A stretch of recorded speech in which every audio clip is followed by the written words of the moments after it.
essayer donc de garder cette invincibilité à domicile, Isabelle. Et donc les Parisiens en blanc, Oyonnax en rouge et noir. Et c'est la mêlée parisienne, Hugo, qui se met en évidence dès le début de la 3e minute. Ouais, dès la première mi-temps, les Parisiens ont mis l'accent sur cet effort en mêlée et ont été récompensés par un jeu au pied de Julien Dupuis plus qu'efficace, puisqu'il enquille derrière la pénalité. Julien Dupuis efficace, mais Oyonnax a du cœur, et notamment des ballons portés initiés après touche. On est à la 5e minute, donc dans la foulée de l'ouverture du score du Stade Français, Urdapilleta qui égalise 3 partout. Voilà pour cette équipe. On en vient ensuite à cette action, Hugo, dans le fermé avec Figueroa, le coup de pied à suivre. Ouais, qui voit l'ouverture, qui voit surtout que le fond du terrain est délaissé par les Parisiens. Et puis derrière, ça se joue à rien. Jeff Cooks n'arrive malheureusement à pas aplatir. Et puis derrière, ça permettra de revenir sur la faute et puis de passer à une pénalité pour Oyonnax. Et puis on voit cette fois-ci Antoine Burban s'échapper.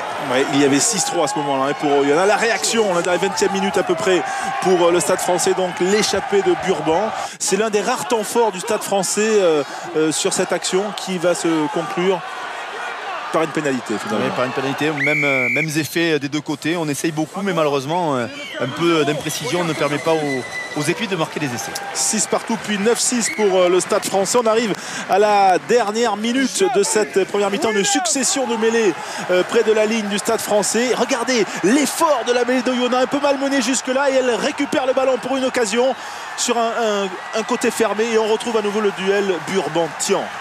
Oui, cette fois-ci c'est à l'avantage du Parisien qui va réussir suite au retour du côté fermé de la part d'Agustin Figueroa, en utilisant à la fois Thibault Lassalle, et puis on le voit, le plaquage d'Antoine Burban qui sort Silvertian, mais ça permettra surtout de rentrer au vestiaire à 9-9.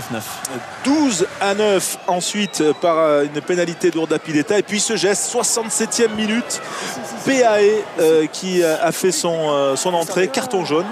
C'est logique, mais c'est grave de conséquences, Hugo, parce que les Oyonnaxiens se retrouvent à 14. 72e minute, une touche lancée de Malmanche, et ensuite ça enchaîne, on va dire, avec logiquement la supériorité numérique est récompensée côté parisien. Ouais, récompensée, puis surtout très très bien joué, comme vous allez le voir par la suite, avec une animation autour de Sergio Parissé qui va servir son jeune ouvreur, et puis derrière c'est la passe sur un pas de Doumerou qui amène Hugo Bonneval derrière la ligne, et c'est vraiment le coup de poignard à cette équipe oyonnaxienne qui avait jusque-là pas rendu les armes. C'est le seul essai pour l'instant de ce match, et c'est signé Hugo Bonneval. Il avait déjà été étincelant contre Clermont, le jeune arrière parisien. 16-12 à ce moment-là, 4 points d'avance, mais dans la foulée, il reste 8 minutes à jouer. Dans la foulée, et bien Silvertian a une faute, il semble, on va dire, en situation défavorable, et pourtant ce sont les défenseurs parisiens qui se mettent à la faute, et Oyonnax qui revient à un point, 16-15. Il reste alors 5 minutes à jouer, et Oyonnax forcément pousse, et ça se termine un peu dans la confusion. On a mis le chronomètre, regardez,